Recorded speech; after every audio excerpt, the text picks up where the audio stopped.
ओम नमः शिवाय। श्री शिव महापुराण कोटि रुद्र संहिता 40वां अध्याय। ऋषिगण बोले, हे सूत, आपकी वाणी को सुनकर हम लोग अत्यंत आनंदित हुए। आप उसी उत्तम व्रत को प्रीति से विस्तार पूर्वक कहिए। हे सूत, यहाँ पर इस उत्तम व्रत को पहले किसने किया तथा अज्ञानता पूर्वक भी इस व्रत को करने से उसको कौन कौन सा उत्तम फल प्राप्त हुआ। सूत जी बोले, हे ऋषिगणों, मैं इस विषय में एक निषाद का सर्व पापनाशक पुराना इतिहास कहता हूँ, आप सभी लोग सुनिए। पूर्व समय में किसी वन में गुरुद्रुह नामक कोई बलवान, निर्दयी तथा क्रूर कर्म में तत्पर भील कुटुंब के साथ रहता था। वह सदैव वन में जाकर प्रतिदिन पशुओं का वध करता था और वहीं वन में निवास करते हुए अनेक प्रकार की चोरी किया करता था। उसने बाल्यावस्था से लेकर कभी कोई शुभ कर्म नहीं किया। इस प्रकार वन में उस दुष्टात्मा का बहुत समय बीत गया। किसी समय शिवरात्रि का उत्तम दिन आया, परंतु विशाल वन में निवास करने वाले उस दुष्ट आत्मा को इसका कुछ भी ज्ञान न था। इसी समय भूख से पीड़ित उसके माता पिता तथा स्त्री ने उससे कहा, हे वनेचर, हमें भोजन दो। उनके ऐसा कहने पर वह भील भी धनुष लेकर शीघ्र ही मृगों को मारने के लिए सारे वन में घूमने लगा। दैव योग से उस समय उसे कुछ भी न मिला। तब तक सूर्यास्त हो गया। इससे वह बहुत दुखी हुआ। अब क्या करूं, कहाँ जाऊं? आज मुझे कुछ भी नहीं मिला। घर में जो बालक है उनकी तथा माता पिता की क्या दशा होगी, और जो मेरी स्त्री है उसका क्या हाल होगा। अतः मुझे कुछ लेकर ही जाना चाहिए। बिना भोजन लिए घर जाना व्यर्थ होगा। ऐसा विचार कर वह व्याध किसी जलाशय के समीप गया और जहाँ जल में उतरने के लिए घाट था वहाँ जाकर बैठ गया। इस स्थान पर जल पीने के लिए कोई जंतु अवश्य ही आएगा, तब उसे मारकर मैं अपना कार्य सिद्ध करके आनंद पूर्वक अपने घर चला जाऊंगा। इस प्रकार का विचार कर वह भील जल लेकर पास ही स्थित किसी बिल्व वृक्ष पर चढ़कर बैठ गया।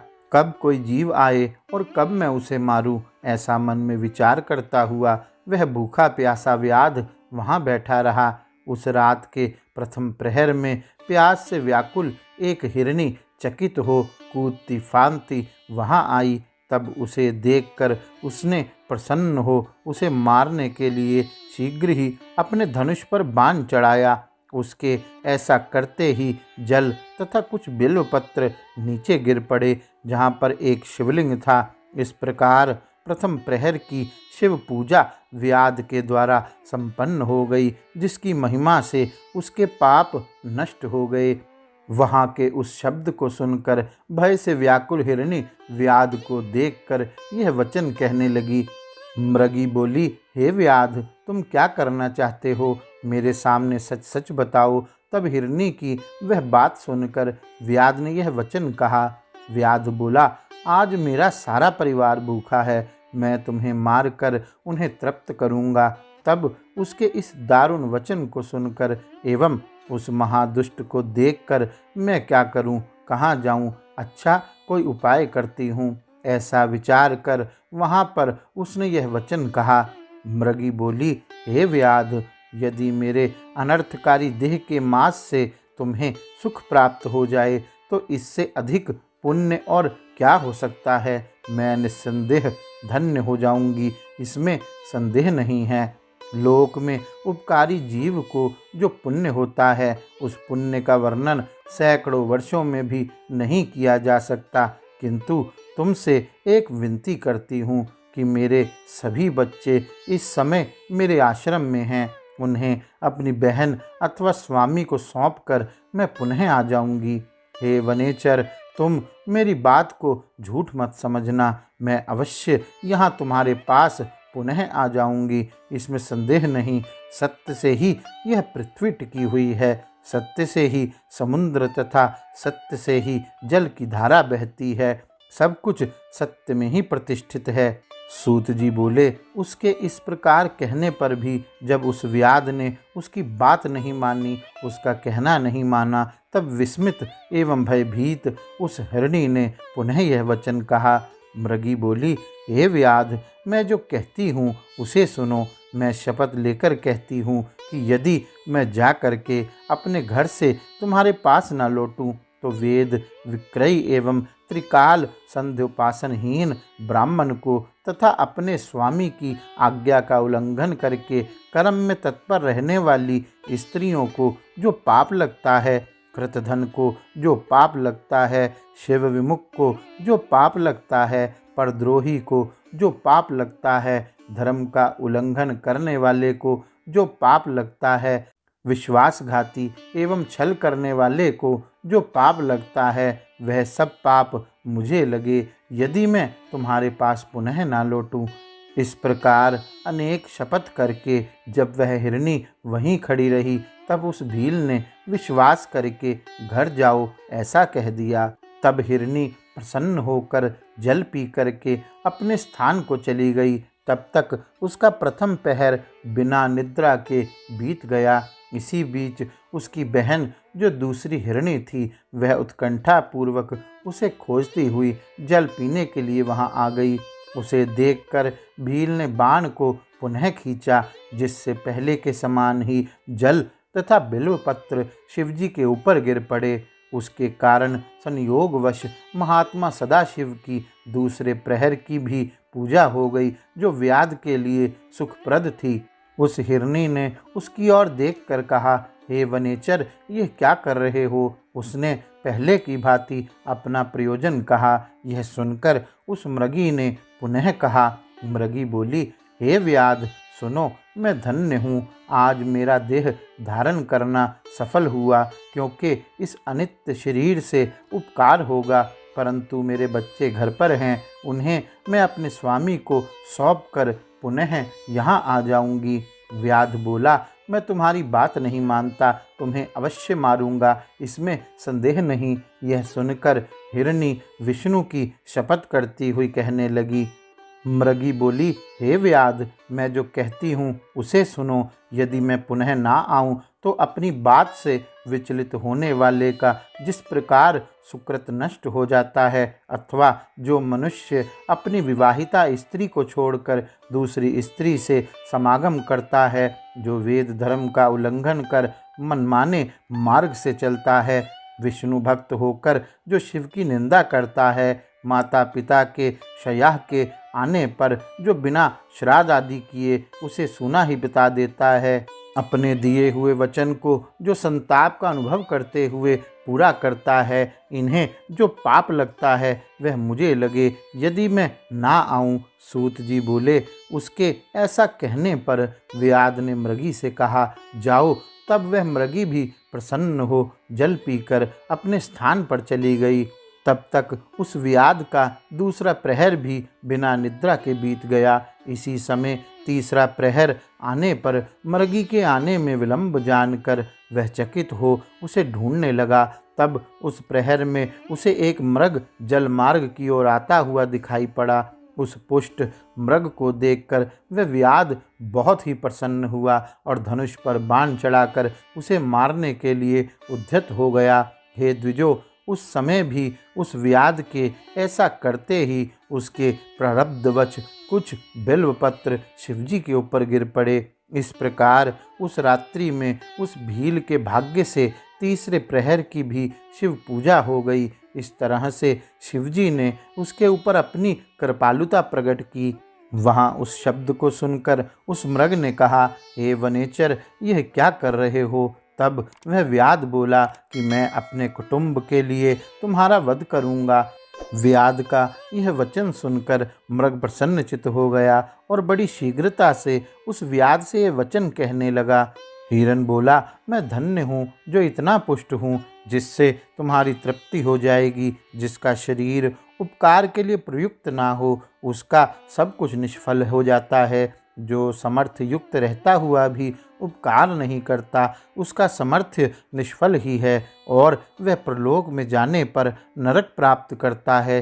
किंतु मैं अपने बच्चे को उनकी माता को सौंपकर और उन सभी को धैर्य देकर पुनः आ जाऊंगा। उसके ऐसा कहने पर वह व्याध अपने मन में बहुत ही विस्मित हुआ। थोड़ा शुद्ध मन वाले तथा नष्ट हुए पाप समूह वाले उस व्याध ने यह वचन कहा। व्याध बोला, जो जो यहाँ आए वे सभी तुम्हारे ही जैसे कहकर चले गए, किंतु वे वंचक अभी तक नहीं लौटे। हे मृग, तुम भी संकट में प्राप्त होकर उसी प्रकार झूठ बोलकर चले जाओगे। आज इस प्रकार में जीवन निर्वाह कैसे होगा? मृग बोला, हे व्याध, मैं जो कहता हूँ उसे सुनो। मैं झूठ नहीं बोलता। यह सारा चराचर ब्रह्मांड सत्य से ही प्रतिष्ठित है। जिसकी वाणी मिथ्या होती है उसका पुण्य क्षण भर में नष्ट हो जाता है। तथापि हे भील, तुम मेरी सत्य प्रतिज्ञा को सुनो। संध्या काल में मैथुन करने से, शिवरात्रि को भोजन करने से, झूठी गवाही देने से, धरोहर का हरण करने से, संध्या रहित ब्राह्मण को, जिसके मुख से शिव नाम का उच्चारण नहीं होता, समर्थ होते हुए भी जो उपकार नहीं करता, शिव पर्व के दिन बेल के तोड़ने से, अभक्ष्य भक्षण से और बिना शिव पूजन किए एवं शरीर में बिना भस्म का लेप किए जो भोजन करता है, इन सभी को जो पाप लगता है वह पाप मुझे लगे यदि मैं पुनः लौट कर न आऊँ। सूत जी बोले, उसका यह वचन सुनकर व्याध ने उससे कहा, जाओ शीघ्र लौट कर आना। तब वह हिरन जल पीकर चला गया। इसके बाद भली भांति प्रतिज्ञा किए हुए वे सभी मृग मृगी अपने आश्रम में जाकर परस्पर मिले और एक दूसरे को सारा समाचार परस्पर निवेदन किया। इस प्रकार सारा वृत्तांत सुनकर सभी ने सत्यपाश में नियंत्रित होने के कारण विचार किया कि हमें वहां निश्चित रूप से जाना चाहिए, और तब अपने बालकों को धीरज देकर वे जाने को तैयार हो गए।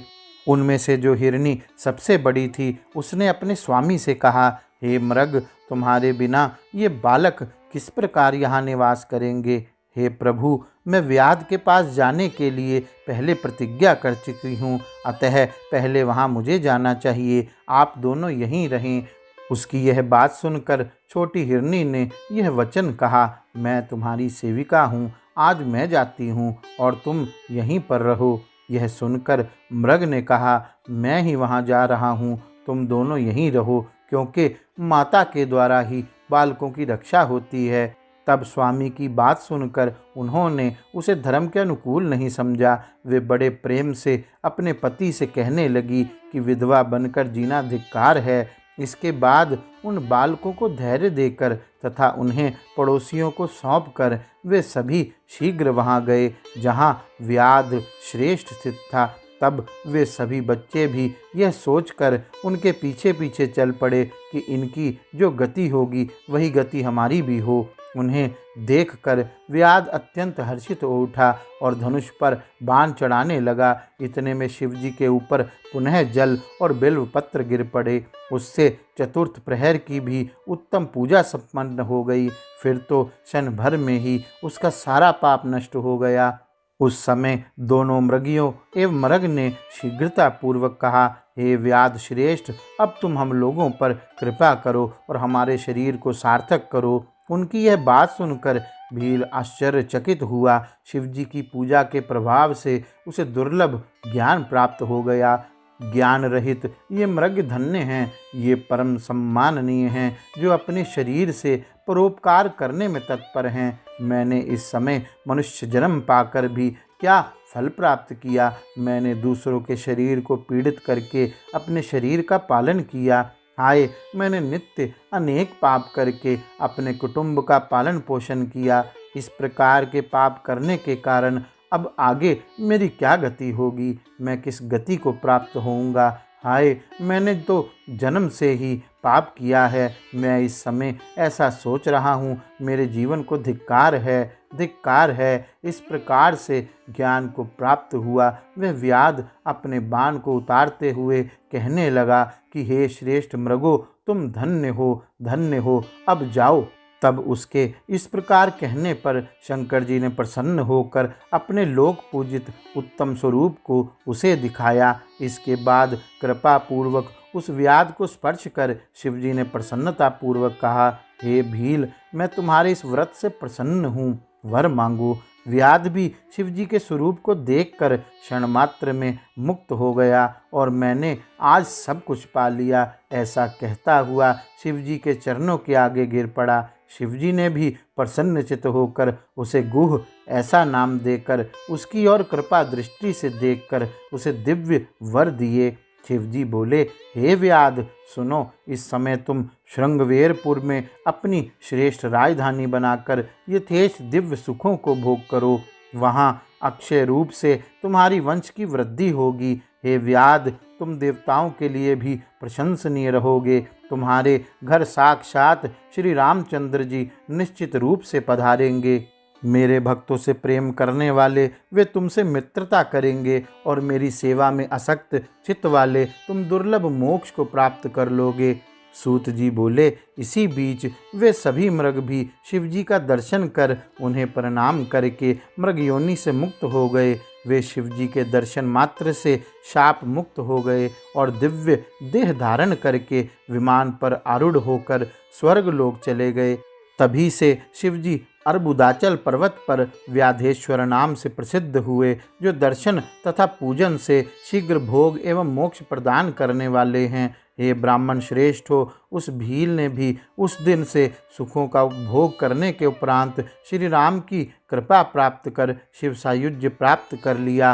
अज्ञानवश इस व्रत को करके उसने सायुज्य मुक्ति को प्राप्त किया। तो फिर यदि भक्ति भाव से युक्त मनुष्य शुभ सायुज्य मुक्ति को प्राप्त करते हैं तो इसमें आश्चर्य ही क्या है। मैंने समस्त शास्त्रों तथा अनेक धर्मों का चिंतन करके इस शिवरात्रि व्रत को सर्वोत्कृष्ट कहा है। अनेक प्रकार के व्रत, अनेक प्रकार के तीर्थ, अद्भुत दान, विविध यज्ञ, नाना प्रकार के तप एवं अनेक प्रकार के जप भी इस शिवरात्रि की तुलना नहीं कर सकते। इसलिए अपना हित चाहने वालों को अत्यंत शुभ दिव्य भोग एवं मोक्ष देने वाले इस शिवरात्रि व्रत को सदा करना चाहिए। इस प्रकार मैंने व्रतराज इस नाम से विख्यात इस शुभ शिवरात्रि व्रत का संपूर्ण रूप से वर्णन किया। अब आप लोग और क्या सुनना चाहते हैं? इस प्रकार श्री शिव महापुराण के अंतर्गत चतुर्थ कोटि रुद्र संहिता में व्याधेश्वर महात्म्य में शिवरात्रि व्रत महात्म्य वर्णन नामक 40वां अध्याय पूर्ण हुआ। गौरी शंकर भगवान की जय। ओम नमः शिवाय।